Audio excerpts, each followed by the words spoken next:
Episode 2 की शुरुआत में हमें दिखाया जाता है कि ईजे एक बार फिर से डेथ के पास आ चुका है। वह सोचता है कि किस तरीके से उसकी डेथ हुई थी। वह डेथ से कहता है कि तुम मुझे बिल्कुल भी मौका नहीं दे रही हो अपनी जान बचाने की, फिर मैं अपनी लाइफ कैसे बचा पाऊंगा।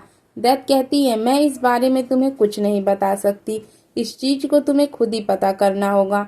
डेथ कहती है कि तुमने बहुत बड़ा पाप किया है। ईजे कहता है, क्या सुसाइड करना इतना बड़ा पाप है? डेथ कहती है, नहीं, बल्कि तुम्हें खुद पता करना होगा कि तुम्हारी सबसे बड़ी गलती क्या है। तुम उस वजह को ढूंढो ताकि तुम उस पर अफसोस कर सको।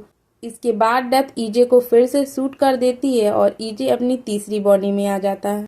इस बार ईजे एक हाई स्कूल स्टूडेंट की बॉडी में आता है। बॉडी में आते ही ईजे देखता है कि एक स्कूल का लड़का उसकी वही चैलेंजर वाली वीडियो देखकर हंस रहा है। वह सोचता है कि कोई किसी की डेथ पर कैसे हंस सकता है, लेकिन इन सब से ईजे को ये बात तो समझ में आ जाती है कि उसके साथ जो कुछ भी हो रहा है वो सब रियल लाइफ में हो रहा है और उसके होने का इम्पैक्ट भी रियल लाइफ में होगा। उसके बाद वही चमकता हुआ स्टोन ईजे के माइंड में घुसता है और उसे उस स्टूडेंट की सारी मेमोरी आती है। इस लड़के का नाम यॉनसुक था और इसके पिता की बचपन में ही डेथ हो गई थी। यॉनसुक की मां ने काम करके उसे पाल कर बड़ा किया था।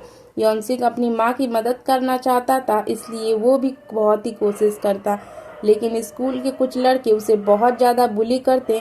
बुली से परेशान होकर यॉनसुक सुसाइड करने की ठान लेता है और वो भी एक सुसाइड नोट लिखता है। लेकिन अब ईजे के पास उस लड़के की मेमोरी आ गई है। वो सोच लेता है कि अब वो सुसाइड नहीं करेगा और इस स्टूडेंट की बॉडी में ही रहेगा। तभी कुछ बुली आकर उसे मारने लगते हैं। ईजे भी बदले में गुस्से से उन्हें मारता है। तभी एक ताकतवर लड़का ईजे को मारने लगता है। ईजे उसकी ताकत का मुकाबला नहीं कर पाता। जब क्लास खत्म हो जाती है तो फिर से सब ईजे को मारते हैं। जब ईजे घर आता है तो देखता है कि यॉनसुक की मां ने उसके लिए एक नोट पर खाना खाने को लिखा है। इसे देखकर ईजे को अपनी मां की याद आने लगती है। वह उसकी मां में अपनी मां को देखने लगता है। इसके बाद यॉनसुक को लीडर का मैसेज आता है कि कल उसके लिए पैसे लेकर आए। फिर उसे याद आता है कि बुली तो अपने ग्रुप वालों को भी मारता है। अगले दिन ईजे बुली के फ्रेंड के पास जाता है जो लीडर से भी ज्यादा ताकतवर था और उसे भड़काने की कोशिश करने लगता है। वह उससे कहता है कि तुम्हें लीडर की जगह बनना चाहिए, लेकिन उसका फ्रेंड कहता है कि मैं लीडर नहीं बन सकता क्योंकि लीडर के दोस्त बहुत ही ज्यादा ताकतवर हैं। वो इसके एक बुलावे पे मुझे मारने के लिए आ जाएंगे। इसके बाद हमें दिखाया जाता है कि कैंटीन में बुली का लीडर फिर से यॉनसुक यानी ईजे को परेशान करता है। ईजे गुस्से से सारा नूडल बुली के ऊपर डाल देता है, लेकिन वह बुली का फ्रेंड यॉनसुक को कुछ नहीं करता क्योंकि वो यॉनसुक की बातों में आ गया था। इसके बाद लीडर अपने गैंग के दोस्तों के पास जाता है और गैंग के सभी लोग यॉनसुक को मारने के लिए आते हैं, लेकिन वह देखते हैं कि यॉनसुक तो एक छोटा बच्चा है। वह उस लीडर का मजाक उड़ाते हैं और यॉनसुक को बिना मारे ही चले जाते हैं। इससे लीडर की बहुत ज्यादा बेइज्जती होती है और अब क्लास के सभी बच्चे उसका मजाक उड़ाने लगते हैं। उसे कोई भाव नहीं देता। इन सब से परेशान होकर लीडर यॉनसुक से बदला लेने की सोचता है। एक दिन जब यॉनसुक रास्ते से जा रहा होता है तो बुली का लीडर यॉनसुक को पत्थर से मार देता है, जिससे यॉनसुक की वहीं पर डेथ हो जाती है। ईजे की आंख फिर से डेथ के पास खुलती है और ईजे डेथ से कहता है कि मैं अपनी डेथ को पूरी तरीके से अवॉइड कर दिया था, पर मुझे लगता है कि तुमने कुछ किया है और जिस वजह से मेरी डेथ हो गई।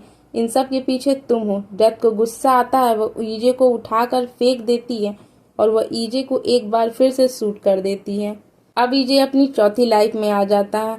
इस बार इसको कुछ गुंडों ने किडनैप किया हुआ होता है और वो उससे एक लड़की और पैसे के बारे में पूछ रहे होते हैं। ईजे को कुछ याद नहीं होता, इसलिए वो उनसे थोड़ा समय मांगता है। फिर वही चमकता हुआ स्टोन ईजे के माइंड में घुसता है और ईजे को इस इंसान की सारी मेमोरीज आती हैं। वह आदमी को गैंगस्टर था जो पैसों के लिए काम किया करता था। वह एक ऑर्गेनाइजेशन में काम करता था। एक दिन इस गैंगस्टर को एक मिशन में एक लड़की मिली थी। वह उस लड़की को पसंद करने लगा था और उसे भगाकर अपने लिए एक नई लाइफ स्टार्ट करने के लिए अपने बॉस से बहुत सारे पैसे चोरी कर लेकिन इसके बॉस को ये सब पता चल जाता है और इसका बॉस इसे किडनैप करवा लेता है और इसीलिए सब इससे लड़की और पैसे के बारे में पूछते हैं। ईजे को जैसे ही सारी मेमोरीज आती हैं, ईजे के पास उस गैंगस्टर की सारी कैपेबिलिटी आती है। वो गैंगस्टर बहुत अच्छा फाइटर था। वो सभी लोगों को वहां पर मारता है और बाइक लेकर के फरार हो जाता है। और उसे पकड़ने के लिए गुंडों की पूरी टीम भी उसके पीछे लग जाती है।